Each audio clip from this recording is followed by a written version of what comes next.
Good evening and welcome to the September 23rd regular meeting of the Edina School Board. We do have a quorum this evening. First item on the agenda is the approval of minutes. We had a regular meeting on August 19th, special meeting on August 28th, a special meeting on September 9th, and a special and closed meeting on September 16th. Can I get a motion to approve the minutes? So moved. Second. Moved and seconded to approve the minutes. Are there any additions or corrections to the minutes as written?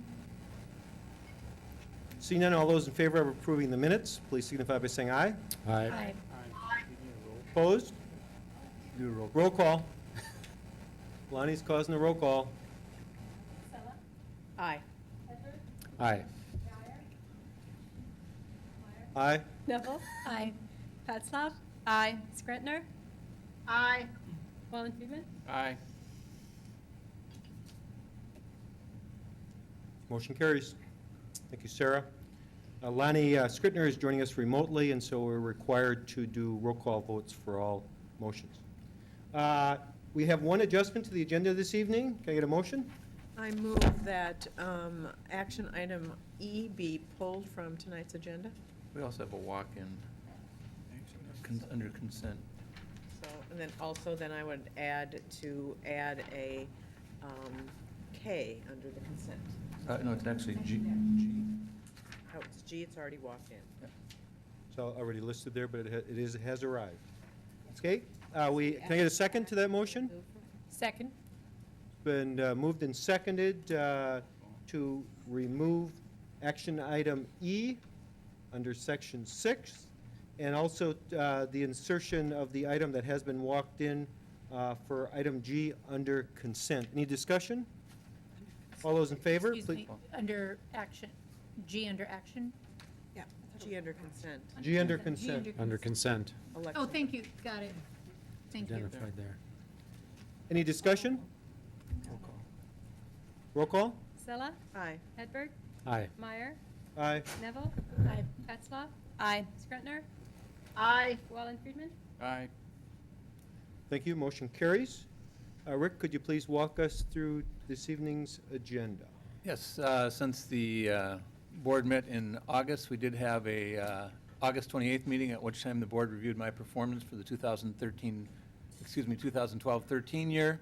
Also as a discussion on some leadership activities as we were gearing up for the school board, and so I was giving the board an update. The board met on September 9th. It was a work session. It received an update on our strategic plan as it relates to next generation, Edina Public Schools. These are the two studies going on at our secondary level and our birth through grade 5. We'll hear more about the birth through grade 5 study tonight. Also an update on our capital projects that we had over the summer months.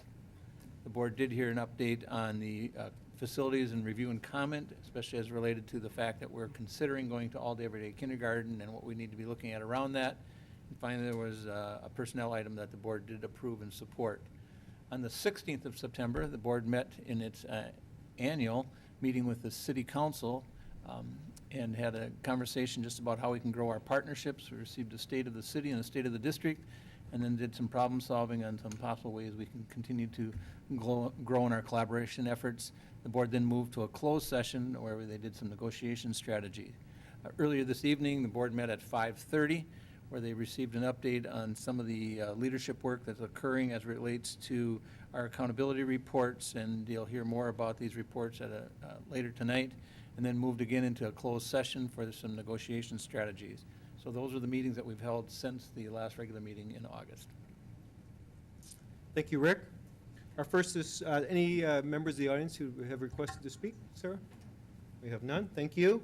Our first report tonight is the 2012-13 evaluation of Superintendent Dressen. Annually, the board reviews the superintendent. This took place on August 28th. The assessment was based on both his performance goals, feedback from parents, staff, and colleagues, and the overall performance of the school district. His performance was assessed based on 6 areas: governance, planning and resource management, staff relations and development, student relations, communications, and curriculum and instruction. The school board found Superintendent Dressen to be exceeding performance expectations in all areas, which speaks not only for Superintendent Dressen's efforts, but also for those of the entire leadership team. Specifically, the board identified several key strengths of Dr. Dressen, continued enhancement of the collaborative leadership model amongst the administration, implementation and application of district policies, advancement of the strategic plan, especially as it relates to communication, the engagement plan, and secondary academic study, and e-learning squared initiative, advancement of the district's all-for-all mission through expanded intervention programming, staff and community training, and the development of a plan to close the achievement and opportunity gaps, in addition to innovation management of the district's financial and time resources. The board identified 3 areas of growth: expansion of district leadership training, including at the site levels, advancement of accountability within the strategic plan through the use of data, and leadership and management of the aggressive action plan for the 13-14 school year. Dr. Dressen's consistent and effective leadership are key to the district's ability to move forward key strategic initiatives. Because the board wanted to retain his skilled leadership throughout the implementation of the strategic plan, we were pleased to reach a new employment agreement in July that restructured his contract to the mutual benefit of both the district and Dr. Dressen, and runs through June 30th of 2015, with the option to extend the agreement for 1 additional year. Overall, the board commends Dr. Dressen for his talent, skills, and passion in supporting and advancing our educational mission and the action priorities of the district. So thank you, Rick. Thank you. It's an honor. Anything that I missed here as far as that review from anybody else on the board that comments or thoughts? We thank you and appreciate your service to the district. Next up, we're off to the State Assessment Program report for 12-13. Dr. Chad Schmidt will join us. Chad oversees our research and evaluation, among many things. He's joined by Randy Smazel. Randy's the Director of Teaching and Learning. And the two of them will give an overview of a variety of reports that we have on a timely basis, because these reports are submitted to the state over the fall season. Welcome, Chad and Randy. Good evening, Chair Meyer, Superintendent Dressen, and school board members. Dr. Schmidt and I are here tonight to do a brief presentation on some of the highlights from our system accountability for teaching and learning efforts. An annual report on curriculum instruction and student achievement for 2012 and 13 has been prepared for the board review. We have resolutions to follow that. Our staff development report will be submitted to the board in October. We'll highlight some staff development activities from this past year. Our ALT-COMP goals for 2012 and 13 and 13-14 have been submitted to the board, and then our school improvement plans for 2013 and 14 have been submitted as well. The annual report on curriculum instruction and student achievement will be posted on the website pending the adoption of the resolution for the report this evening. And our CISA report includes advisory committee membership, the term that those members sit on that advisory committee, how they are selected in their application process. It also includes the student achievement goals for meeting the Minnesota standards, our improvement plans with professional learning goals, our progress on previous improvement plans, and then our assessment results. All of those items are presented in that report. Strategically, some of the highlights from some learning in professional learning in 2012 and 13, including collaboration and teaming for effectiveness, working with principals, growing our collaborative culture as a school district. We did a significant amount of training in professional learning communities in the past 6 months. About 20% of our staff have attended training around PLCs. We've created quite an effort in training around racial equity throughout the district. About 3,300 hours of reflection and work with teachers through our ALT-COMP instructional coaching model. In the past year, we had a full-time data coach that met with collaborative teams and worked on interpretation of data to improve lessons. A great deal of integration of technology, both through our Bringing Your Own Device program, our website construction, and then on-demand technology training for teachers, And then also highlighting our new to Edina teacher training program, which includes 3 days of training at the beginning of the school year, and then monthly meetings throughout the throughout the school year for those that are new to the system. At this point, I'm going to turn it over to Dr. Chad Schmidt to discuss some of the data from our past assessments last spring. Thank you, Randy. So the assessment results that we're going to look at tonight include MCA, Minnesota Comprehensive Assessment results in reading and mathematics and writing and science. And also we'll take a look at ACT and AP performance as well. This is a very brief summary of this, but as an overview, what you'll see on the slide here, on this slide, is MCA reading performance from the last year, broken out by grade level. The green bar is Edina student performance, so the average percent of students proficient at each grade level. And the black bar is the percent of students proficient on average at the state level. So if we look from left to right, grades 3 through 8, every student is tested each of those years. And then the reading assessment is also given in grade 10 at the high school. And Edina students perform about 20 percentage points higher than the state average at each given grade level. And you can see that that holds generally steady across all, even widens a little bit at grades 8 and grade 10. I'm going to move on to the math performance. Back up just one. We only had 1 year's worth of data because this is a new assessment in 2012-13, so there's not trending information to look at here in reading. That is different in both math and science. So in math performance, the title of the slide says MCA2 and MCA3. I want to be clear that the MCA3 is administered at grades 3 through 8. The MCA2 is administered at grade 11. And similar to the reading performance, Edina students are approximately 20 percentage points above the state average at any given grade level. If you compare yellow to green, you see slight improvements, in some cases sort of flat trajectory from the previous year.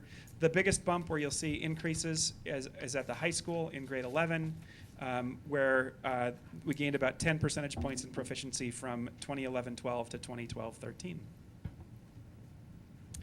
This is an image of the gap as we're defining it from, it's a comparison of 5 race ethnicity student groups and socioeconomic status, identified here as free and reduced price meals. And one thing we notice as we've been tracking this trend over time is that the trend in math has remained at a space of about 40 points between highest and lowest performing groups. In reading, while it narrowed slightly between 2009 and 2011, it's about the same spot in 2013, about 40 percentage points. And so part of the work we're doing internally is breaking this data down in as many ways as we can, at school, at grade level, at team, and trying to attack these gaps that we see in both math and reading through the MCA performances. This next one is science. And so we've got 2 years worth of data here. Again, green is current year performance, black is state average. You see that the test is administered in grades 5 and 8 and once in high school, which means grade 11 for most of our students after their study of biology or life science. And in both grades 5 and the high school, we're about 20 percentage points above the state average. At the middle grades, we're about 10 percentage points above the state average. And one of the final slides here for me is around AP exams taken. So our students in grades 9 through 12, there are about 2,300 tests administered, or there were 2,300 tests administered this past year. You can see by the top line that that's been trending up over time. You also will note on the bottom the number of students taking AP tests, and that's been raising from 870 about 5 years ago to over 1,100 this most recent year. What's notable about these tests is not only are more students taking more tests, but the level of success is held pretty steady over those last 5 years, where about 85% of students are hitting a score of 3 or higher. 85% of tests are coming back with a score of 3 or higher, and about 60% of tests are coming back with a score of 4 or higher. In general, a 3 or higher will earn college credit, but some universities look specifically for a 4 or higher to attain that college credit. So we see a great deal of success across our student body in that regard. So some of my takeaways from this quick look at assessment, we are basically the top performing Minnesota district in reading when you look at graduating classes of about 100 students or more. And in math, we actually sit at number 2. In general, about 20 to 25 percentage points above the Minnesota average when disaggregated by group or grade level. High school math made a 9 percentage point gain in proficiency this last year. Slight increases in science at each of the 3 grade levels from ranging from 2.5% to 6%. Almost 97% of students passed the grad writing test. ACT performance, we had a composite average of 26.2. That's held steady over the last 10 years or so. And we've been increasing the number of students who are taking the ACT up to almost 600 students last year. And, in the graduating class of 2013.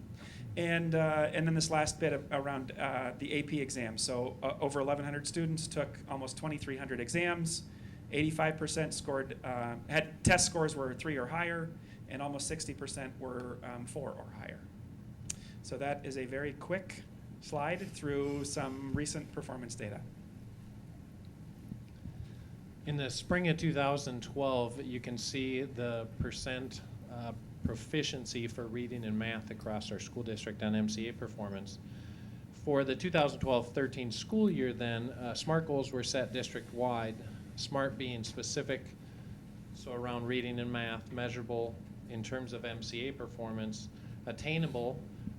Although our percentage is high, we set a goal to continue to increase as we would through continuous improvement. But when scores are high, it gets more and more challenging to get to that next level. They're relevant because they're results-based and results-oriented, and they're time-bound because it was set over the time period of 1 year. And as you can see, we did not meet either of those goals. We actually slid back slightly in reading, still performing high across the state, though, and did make increases in math and continue to be a high-performing district in math as well. In terms of school improvement plans, our strategic plan is really our roadmap for success, and it articulates that we do school improvement planning, which means that Edina schools use data for continuous improvement. Our continuous improvement efforts have been concentrated around raising student achievement and trying to personalize learning for students, and then reducing student performance gaps predictable by race and income. So that continues to be the work moving forward this year as well. In terms of all comp, SIP, and staff development goals, those are determined by and aligned to the needs. Our vision scorecard is what tells us how we're doing, and it's the way that we identify metrics to inform whether or not we are accomplishing our goals in a variety of different areas. And we are currently in the process of building dashboards to help visualize the data in those vision scorecards. Our new SIP process allows for more personalized professional learning opportunities based upon the goals of the site and of collaborative teams. And so tonight you have a very quick summary of our annual report on curriculum, instruction, and student achievement. And you also have resolutions related to that and to the alt-comp goals, and also to the SIP plans that were shared with the board through board docs. So at this point, we will open it up for any questions or comments that our school board has. Questions? We did review and discuss this earlier this evening at a board workshop. Would you like to just share a little bit about some of your thoughts around the trend in closing the gap, and how we were looking pretty good, and we've seen a little bit of an opening, and I know you shared with us some of the ways that we're going to break that down and continue to address it. Yeah, so I'm going to start by saying the most recent reading assessment results, and that's the gap that Sarah was alluding to, that we saw some narrowing in it in reading, and then now back widening again. The state of Minnesota adopted new English language arts standards in 2010. Those are aligned to the Common Core. And with that came a new assessment as well. So it's more rigorous standards, higher expectations for students. And so while we've been implementing this over the last 2 years, these assessment results are the first summative feedback we've gotten from the state level around our performance in those areas. And disappointingly, we see that gap widening. And so what we've been doing is trying to look at the data both at the system level, grade level, department level, but also at the student level, most importantly, and saying, how are these students doing and what are we doing to make sure they're growing and they're making gains from whatever performance level they're at now to where we want them to be. Great, thanks, Chad. Additional questions? Thank you. And Appreciate your reports. Thank you. you got through strategic, vision, accountability, alt comp. Is there something additional there? The last slide you saw here, or the second to last slide here you saw with the report on the goals, the district-wide goals for Old Comp. Okay. And staff development process and goals, we're done with that as well? The official staff development report will be reviewed in October for the Yeah. board. Teacher evaluation? Teacher evaluation coming up. Thank you. Great, thank you. Thanks, Chad. It's worth asking. So, real quick before you go, the all comp plan goals, what you gave was this result from last year. Are there written goals for the coming year Yes, there are, and I think those are in the packet. in the packet? Yep. Okay, They would be part of the school improvement plan documents. got it. Thank you, Chad.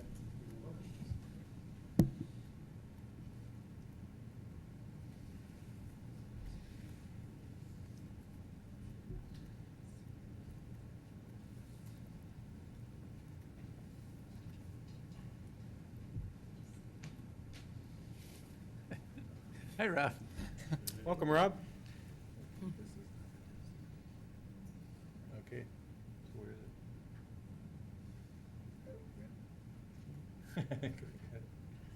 Yeah, we have a technical difficulty here.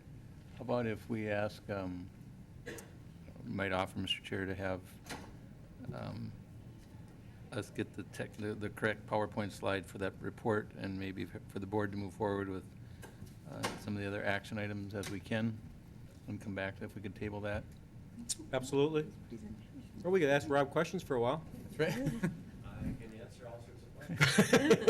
Thank you, Rob. I'm See you sorry. soon. How was your summer vacation? Consent agenda? Okay, the motion to approve? So So moved. moved? Second. Been moved and seconded to approve the consent agenda. Rick, could you please walk us through? Yes, these are very routine items. It includes our personnel recommendations, the expenditures payable for September 23rd, our transfer of fund. We do have election judges. That item was walked in for the board as related to election judges for our upcoming school board election. And finally, just a minor revision in the Community Ed Services Employee Guidebook, which just brings more clarification. We also have a variety of field trips and gifts that, once again, are being very generously shared through the community to the school district. With that would conclude the consent agenda. Thank you, Dr. Dressen, for reviewing. Any items anybody would like pulled from the consent agenda, or any discussion points? Seeing none, all those in favor of approving this indicate when you're called for roll call. Aye. Nice. Aye. Aye. Aye. Aye. Aye. Aye. The consent agenda is approved.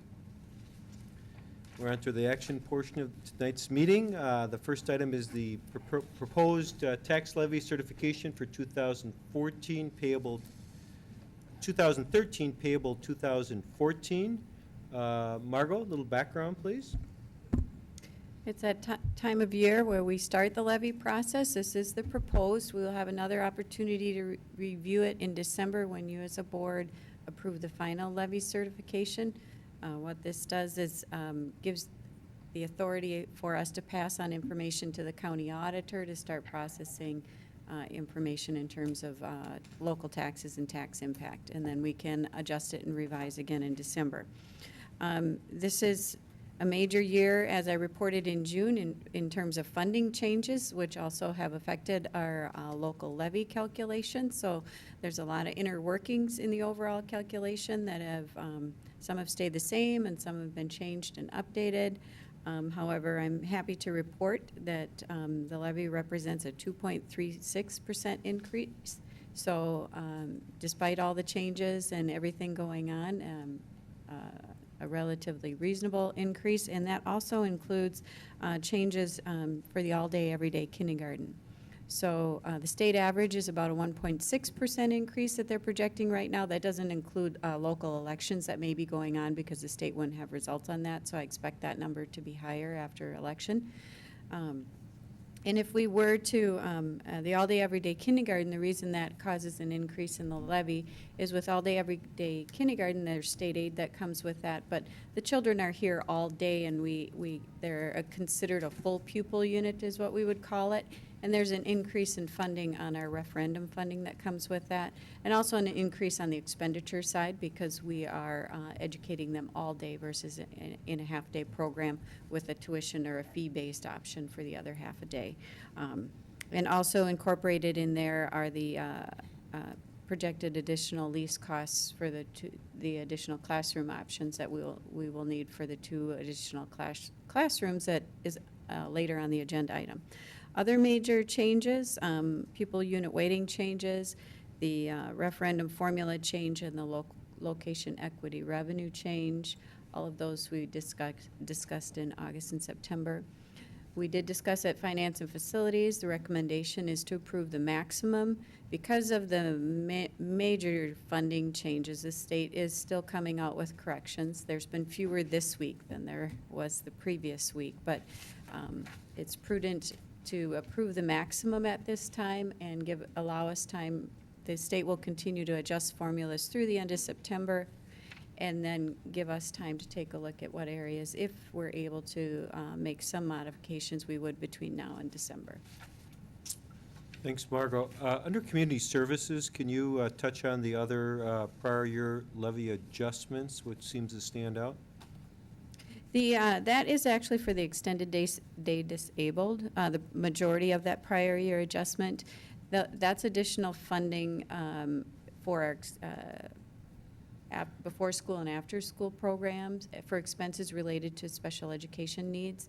So it's a needs-based, actual cost-based. So in some years, just no different than in our during the student day programming for special ed, some years we have more expenditures based on the student needs than other years. And so that's a prior year adjustment from 2 years ago to reflect the expenditures.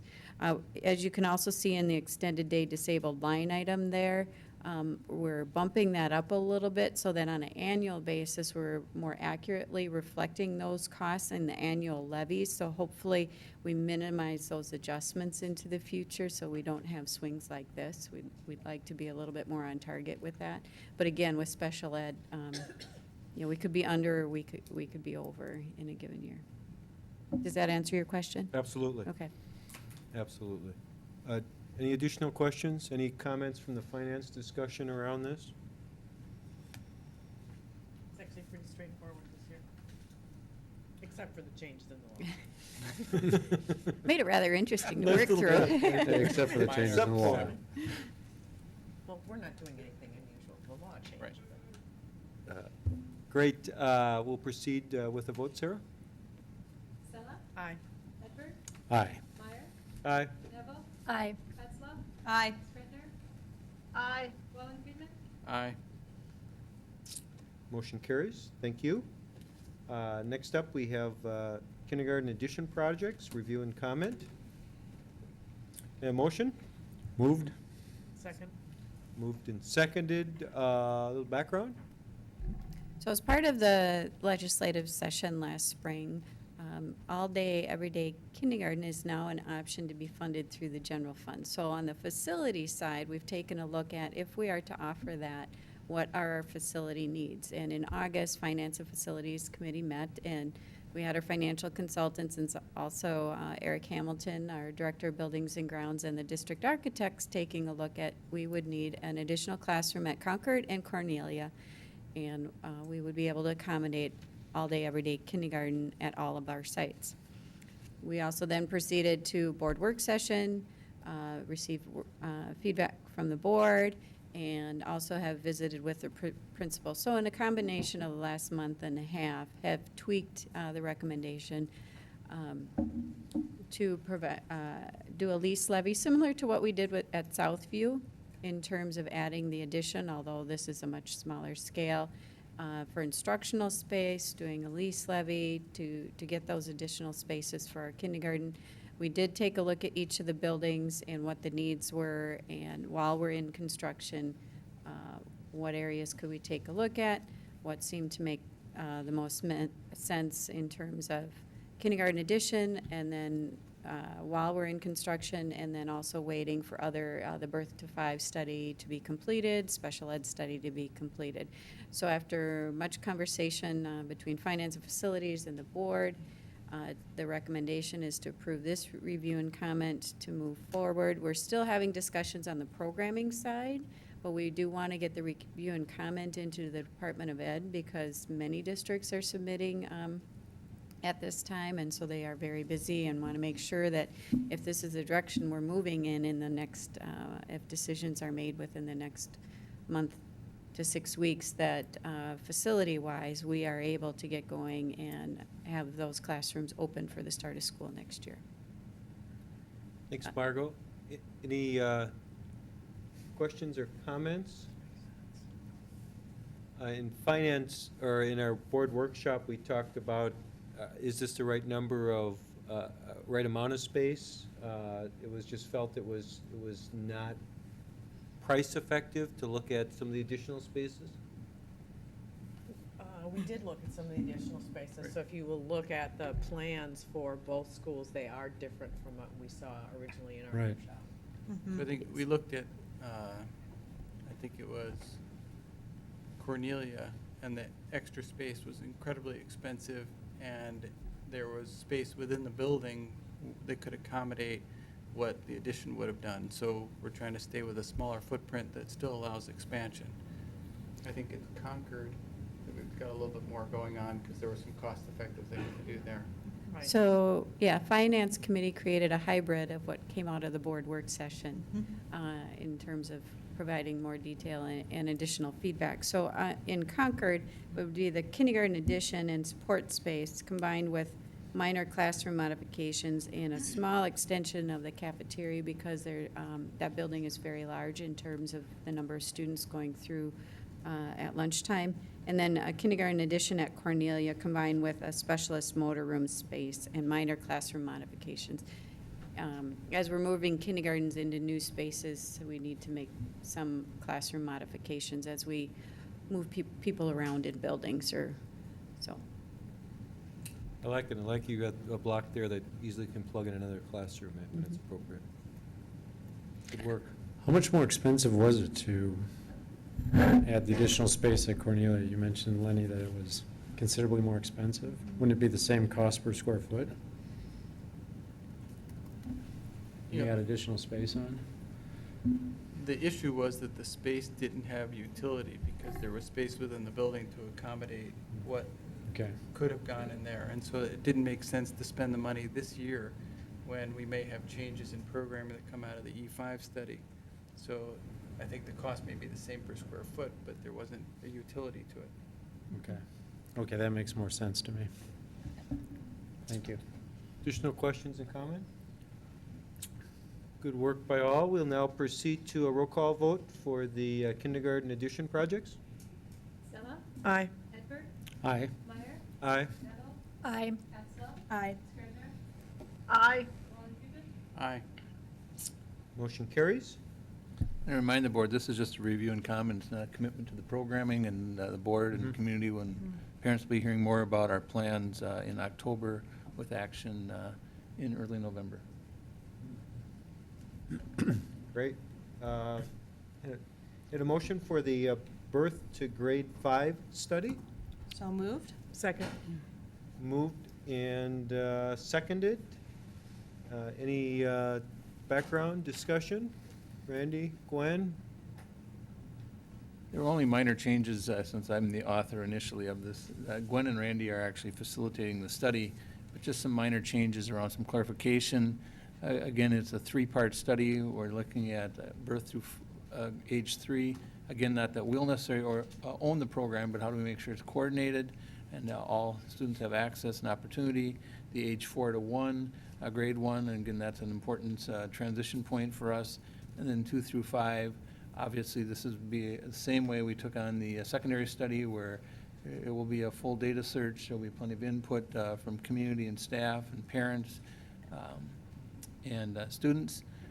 It's going to align with our strategic plan. Also, it's required to align with the secondary academic program study, and so we'll make sure those kind of things happen.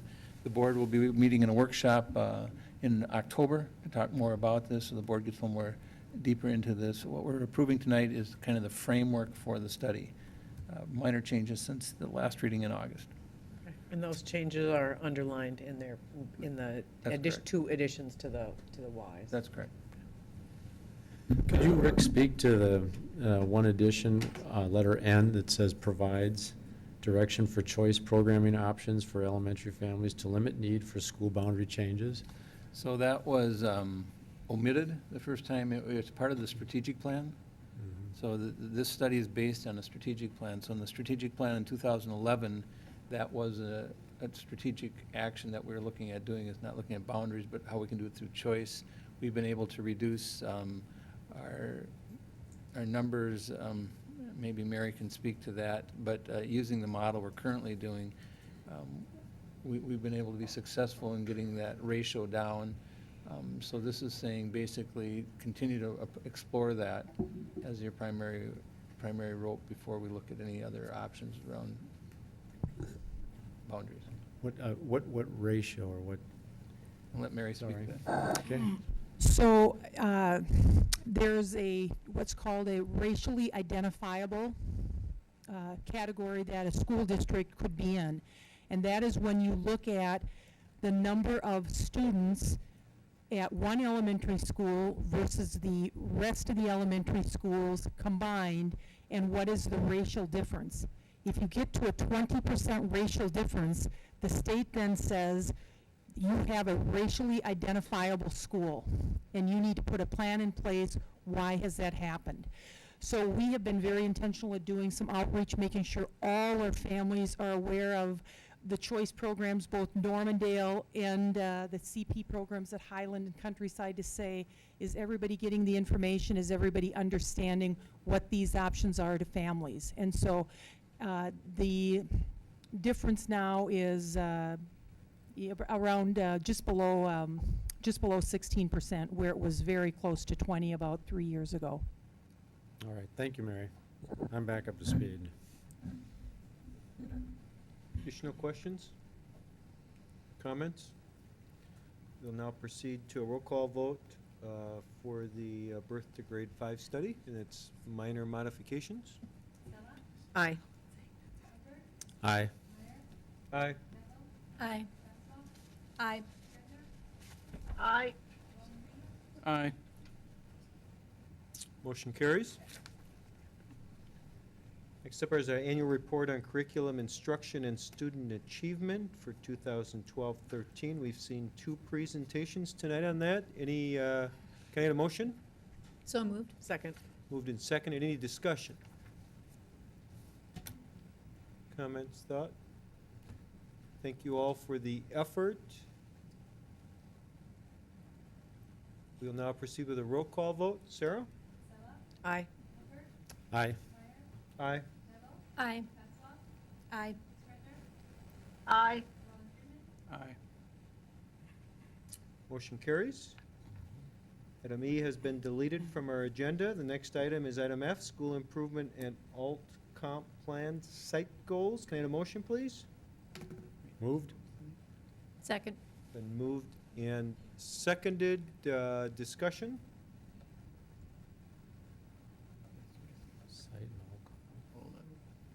Again, we've had presentations on this. It's been a successful program for us, and it's also because of our good working relationship between the district and our local teachers union. It's also really been able to be a spin for us as we move forward with the teacher evaluation system. Thank you, Rick. Questions, comments? Seeing none, we'll proceed to a vote on our school improvement and alt comp plan site goals for 13-14. Aye. Aye. Aye. Aye. Aye. Aye. Aye. Motion carries. Randy and Rob, if you're ready, we can jump into your presentation. Back it up.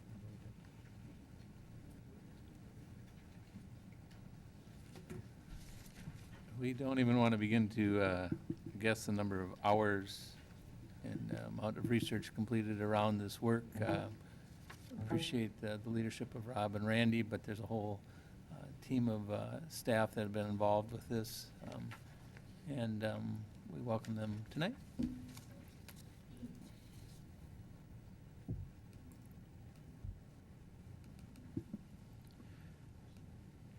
So as Randy's bringing this up, again, we appreciate the opportunity to come before the school board and the community to give you an update on our teacher evaluation plans. Our intention tonight is to give you an overview of the law, talk about the work that we've done so far, and then give you a brief update on the process for approval. Kind of curious, talking to teacher colleagues from across the state at some meetings this weekend. Edina really is at the forefront of the work on teacher evaluation. All of this work must be implemented statewide by next school year, but we really took the new law seriously and decided to dive in and do the work. And so I think the fact that we're ahead of a lot of places will put us in good positioning as we begin to work on implementation moving forward. Thank you, Rob. Good evening again. Our teacher evaluation committee started this work over a year ago. In 2011, there was a special session for Minnesota where teacher evaluation was addressed and put into statute a new requirement around teacher evaluation. Our district and our union must agree to a local teacher evaluation system or default to this state model that has been developed in kind of parallel action with us. And the implementation of the new teacher evaluation system will not be until next year, 2014 and 15. It's important probably to point out some things that the law is not. It's not about alt comp or Q comp. This is about teacher evaluation, so those are still held separately. But our challenge is fitting these different requirements of these different programs together in a way that makes sense for our system improvement and for teachers. It's not about performance pay. Again, that's separate in terms of Q comp. There's no requirement in the law that connects this new evaluation program to performance pay. And it's not paid for from the state. So it's within our existing resources that we will meet this statute and put our new system into place. What does the law require? Our probationary teachers will continue to have a minimum of 3 observations per year, which is currently what we do. We will move from a 4-year review cycle to a 3-year review cycle. So in terms of the number of observations and the summative evaluations, that intensifies somewhat. It's about individual growth and creating a development plan. Our teachers will need to have the opportunity to participate in a professional learning community. We've already set a foundation around that as a school district. And then they'll have 1 summative evaluation every 3 years again instead of every 4. In the law, it articulates to use qualified and trained evaluators for those summative evaluations. And then there is the opportunity for time for peer coaching during the day, that may be provided.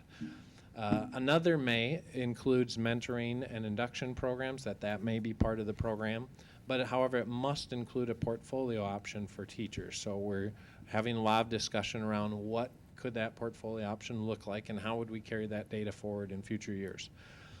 A new piece probably around teacher evaluation is the establishment of local measures for around student growth, which should equate to 35% of that teacher evaluation results for that person. And the rest of the evaluation then is the other 65%, which is around the rubrics that we are in process of designing. We must use longitudinal data on student engagement and connection. I had the opportunity to attend a meeting at District 287 last week Friday and just hear about how different districts are looking at how to measure student engagement and how varied that is from one district to the next. But I think that has been a challenging piece for people to process and think about how can we do that in an effective way, because engagement looks different in many different situations. It must give support to teachers not meeting standards, and the law specifically describes that we must discipline a teacher for not making adequate progress in the teacher improvement process. So that'll need to be included in the system as well. In terms of our process and committee, MOU was established after the statute was created that laid out the process and timelines. We created a 10-member committee, 5 district members, 5 EME members, to put together this evaluation system. Again, the work began back in the spring of 2012. We will be presenting an agreement later in October to the board, a teacher evaluation system, and looking for school board approval at that point. And that will allow getting approval and agreeing to this plan now in the fall will give us the rest of this school year to work on implementation, figure out what training looks like, continue to solidify the rubrics as we develop the training. In terms of district members, I have myself as Director of Teaching and Learning, Nikki Tusher as our HR Manager, Chris Holden is our Elementary Principal Rep, Beth Russell from Southview is our Middle School Principal Rep, and Bruce Locklear from the high school as a high school rep. In terms of EME members, we have Mr. Gardner here as our president of EME, Megan Schneider representing Early Childhood Special Ed. Katie Mahoney was a rep from Highlands Elementary. Katie's no longer with Edina Public Schools this year. She's moved on to another school district. Chris is our Valley View teacher, our middle school teacher, and David Henderson represents the high school teaching staff. At this point, I will turn over to Rob to describe the proposed plan. So given the requirements that the state has given to us, we've been working, as Randy said, for well over a year and have created about a 30-page document that we think at least gives us the overview of what we need to meet the requirements of the law. As you can see on the screen, there are a number of components. What was important for the committee was to really work from a belief system. So we spent a lot of time really thinking about what are our beliefs for teacher evaluation moving forward, what do we share between teachers and the district in terms of coming up with a kind of a set of guideposts to lead our work. So we have 20 statements that define some high-level expectations that we all agree to in terms of this is really about, for example, some things like this is really about a professional mindset, that we really do believe that our teachers continue to want to grow as professionals, and how do we really build that into the system, and so forth, related to the various aspects of the program. We did try to align this with our alt program to the extent possible. There are many synergies between the two programs. On occasion, there are some lumps, but we did try to eliminate redundancies for our administrators and teachers.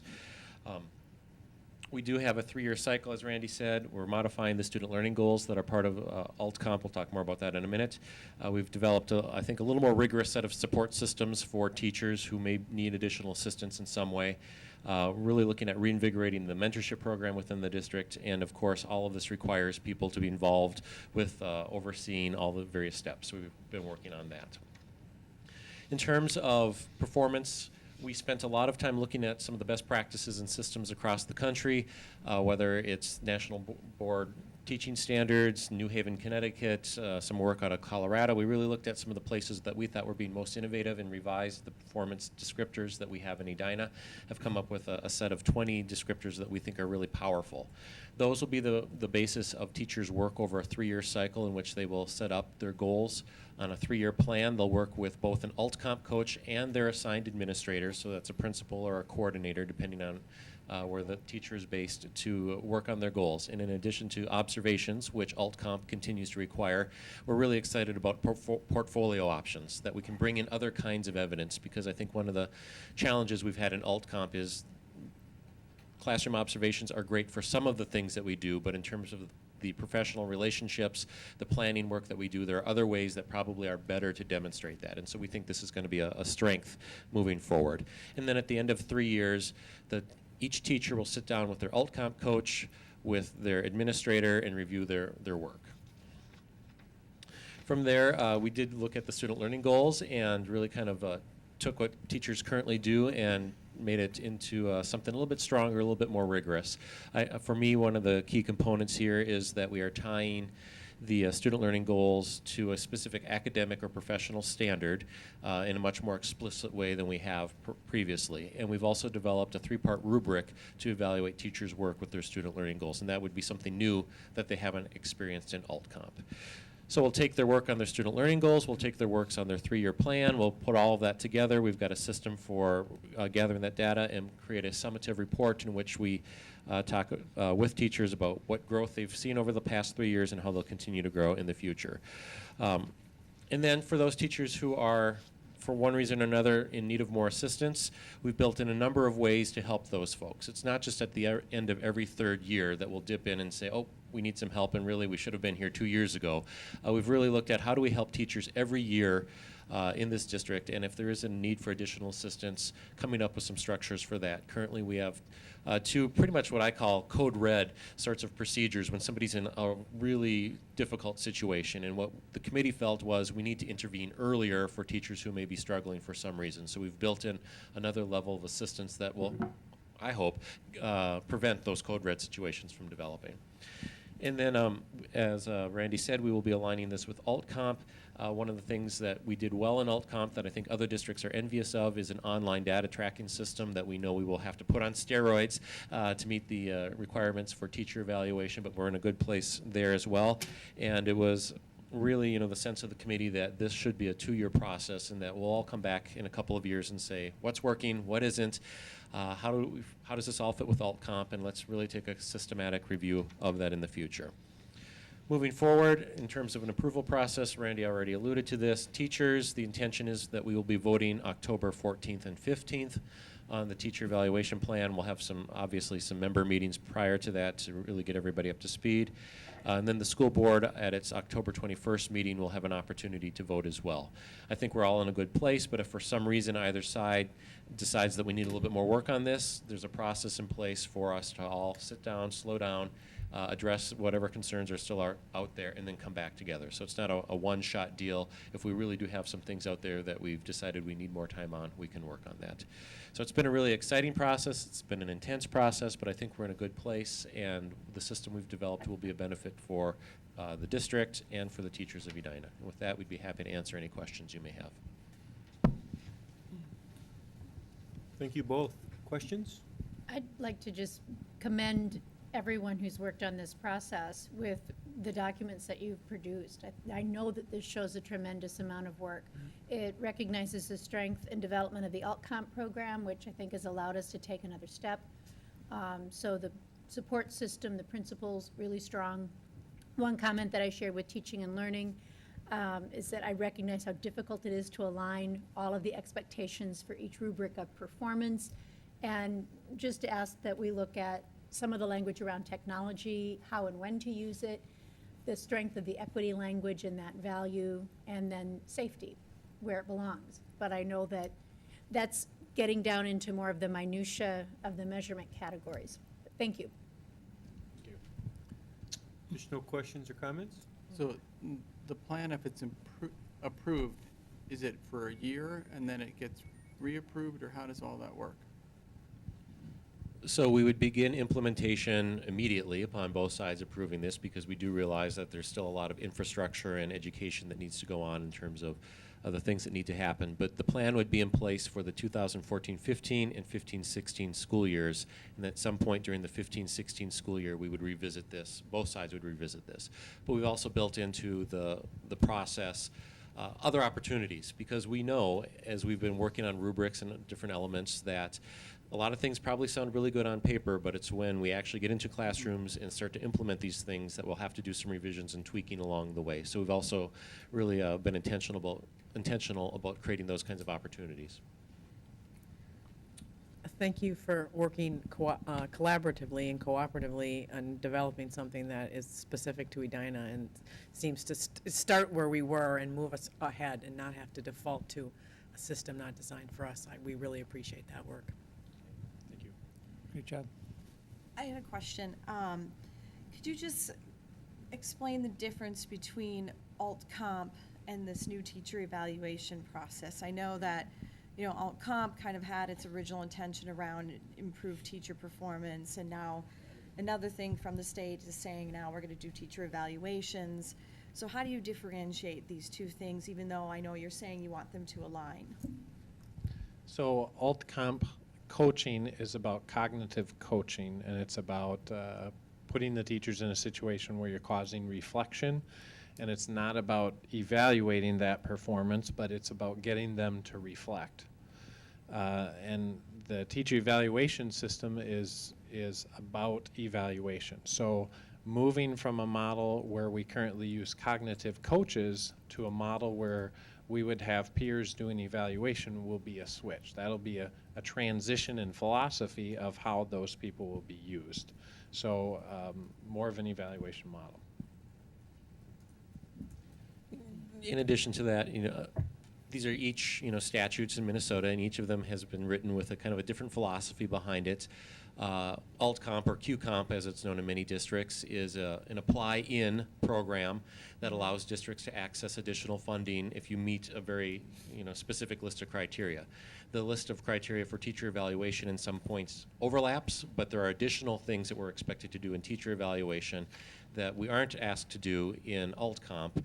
And as Randy pointed out, there is no funding attached to the teacher evaluation statute that every district in the state has to conform with by 2014-15. There have been various estimates anywhere from $80 million to almost $300 million for all the districts across the state to implement the teacher evaluation law. So what you see in a lot of districts now as Minneapolis has decided to join Q-Comp, and there are conversations in St. Paul and elsewhere, is where do you find the funds to do this work well? And we're at an advantage in Edina in that we've been able to use some of the Q-Comp funding to really build an infrastructure that allows, that makes teachers comfortable with people coming in on a regular basis to do these kinds of works. And as Randy said, there'll be a philosophical shift, but we've already laid the groundwork for that because of our participation in Alt-Comp. So do you anticipate any issues with the philosophical shift? Because I had always understood that Alt-Comp or Q-Comp, that there were a lot of benefits to it not being an evaluative system. I think there will be a growing period where we all become accustomed to this. Now, we've already spoken with teachers on a couple of occasions this year and last year about the change in philosophy and what the new law entails. So we're getting ready for that, but we do anticipate that the first year will be a challenge in some ways. Additional questions or comments? So you anticipate taking this to vote to the EME, and then we will vote subsequently? Yes. Do you Correct. anticipate that going smoothly with your group? I've learned never to Just predict. because it was like he said, it's a huge That's a good shift. question. Yeah, it's a good question. So I'm just wondering what your sense is. We've been working with our members to communicate the various aspects of the plan. We've been working with the district. We spent some time during back-to-school workshops to do some communication, and through our structures that we have as an organization to make sure people are aware of the various elements of that. And on the whole, I think people understand why we have to do this, the need for doing this, and really appreciate the fact, as Board Member Sella said, that this is an internal effort versus something that's completely imposed on us by the state. Yeah. And we are, as was mentioned, we are collaboratively working through developing this new process. So from an administration standpoint, from an EME standpoint, we're going down the same path about how we think the new process needs to work. So there's support from both of those different groups. So I'm anticipating that that'll help with our anticipated vote with the teachers, and then also coming back with our school board. Great, thanks. Yeah, Thank you. I just want to join Regina and Kathy in thanking you for all the work on this. I think it's great, the collaboration. Thank you. Thank you. Thank you both.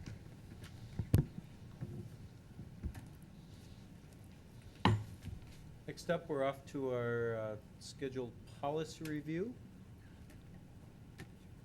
We've got 105, school district mission values and strategic direction, 425, staff development, and 429, shared contract. This is our first review, and these will probably come up at the next meeting for approval. Who wants to start? I have notes. I'll go Sure. ahead. It's all yours. But no, I welcome Lenny and Lonnie to add to my notes, because we have great discussion in policy. Our last meeting was August 29th. For policy 105, we spent a fair amount of time just reviewing the purpose. It's not uncommon with the policy to make sure that it's speaking to the current vision of the district and making sure that the language aligns with where the board would like to see the district continue to move. So you'll see a lot of changes in this policy right in Roman numeral number 1. Roman numeral 4, modest change from care, dare, share to care, share, dare, or making that align with practical usage in the district, nothing substantive. Paragraph 5 was deleted. This paragraph, the original paragraph 5 addressed prioritized approaching to learning and basically talking about accountability, equity, partnerships. These are all things that the district does, but the feeling of the committee is that this was no longer relevant in a prioritized order in this kind of policy. So it was best to remove it. Small wording change in paragraph 6, where we changed the word public to community to, again, more accurately address the partnerships with which we're engaging. Any comments on 105 that we can take back? I had one comment, and it's very nitpicky, but and I apologize for that. But it's in the purpose, and it's the first thing somebody reads. Okay. And so you seem to use the word mission and core purpose to be different in the purpose statement, but if you go down to the mission statement, you say it's the same thing. So reading it, when I read it in the purpose, I was thinking, okay, what's the difference between the mission and the core purpose? But then I come to find out they're the same. So you might want to think about that. We can take that back. Thank you. Anything else in 105? We'll look at that one again at our next meeting. Next policy, sorry. Let me ask something Yes. about the, we just plug in Appendix 1 someplace in this doc, and then we attach everything. Should we clarify what that is? Appendix 1 shall be the latest strategic Yep. plan, or identify it? Because if I'm reading through this, Appendix 1 is where the guts of this is, and we don't have a way of referencing that's important. Just as saying it's an appendix, you know, if it gets lost, you don't know what it is. So, just an idea. Good point. Great, we will take that back. Okay.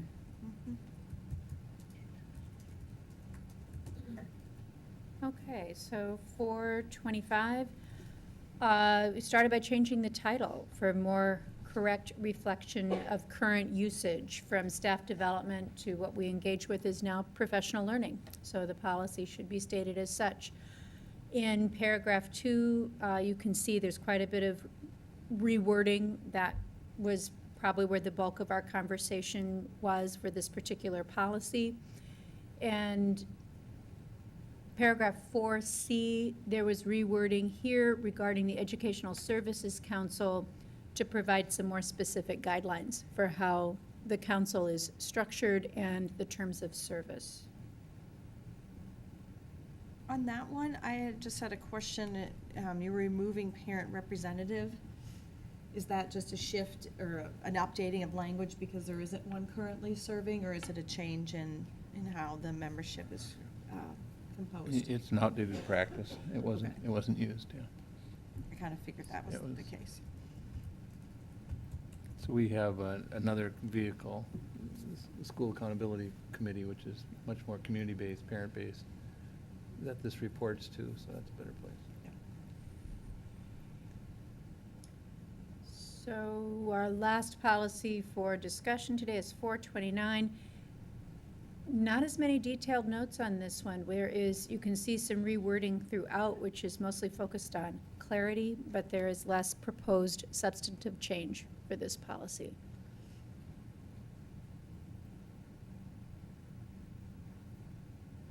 Lenny and Lonnie, what did I miss? I think you did a good job. Those are the high points. Is this still a policy that is in use? That is, do we have a number of shared We do. Yeah. positions? It was only written a couple years ago. I actually had just a question, not so much about how the policy is written, but this would be under, let's see, I-2. It says the district's contribution for work agreement benefits shall not exceed one full-time position. What does that mean exactly when you have two staff sharing? I mean, benefits are not duplicated, or? Correct. If it's a job share, then there are certain things that it's considered as one position, and then there are other things where they each get benefits. Does that answer your question? And the total amount can't be over a 1.0. Okay. And it's only for a 1 year. They have to apply and submit a proposal that's agreed upon by the principal and administration.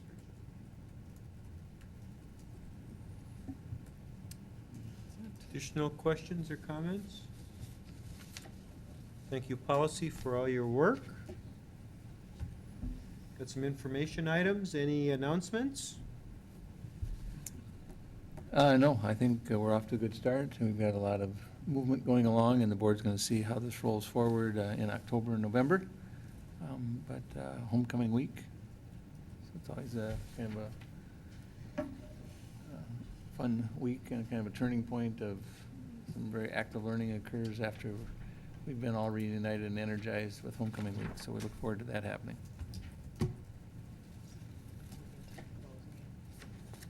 Any other additional items, comments? Just like to thank the team that produces Mock Crash at the high school. It had to be postponed last spring, so it was reenacted this fall. I know it's a lot of work. And appreciate the effort, and then wish for safe choices Yes. during homecoming and throughout the year. That's right. Anything else? The board did have a workshop this evening. We had some of the portions of the presentations we saw at this meeting, and also we had a closed session. The board will be returning to closed session because we ran out of time earlier tonight following this meeting. So, we had a motion to adjourn this meeting. So moved? So moved. Oh, second, sorry. It's been moved and seconded. Any objection to adjourning the regular meeting? Seeing none, we are adjourned. No, I think you have to go We're into closed. closed And session. now we. Oh, we can't? You don't adjourn. Formally. Okay, I just wanted to reopen the other meeting, so, okay. We've No, you- Do we need, I would like to move that we move to closed session. motion to move to closed session. Second. It's been seconded. Can I get a roll call vote to move to closed session? Sella? Aye. Meyer? Aye. Hedberg? Aye. Neville? Aye. Pratzlaff? Aye. Skretner? Aye. Wallen Friedman? Aye. We're now in closed session. Where do we want to conduct that? Right here?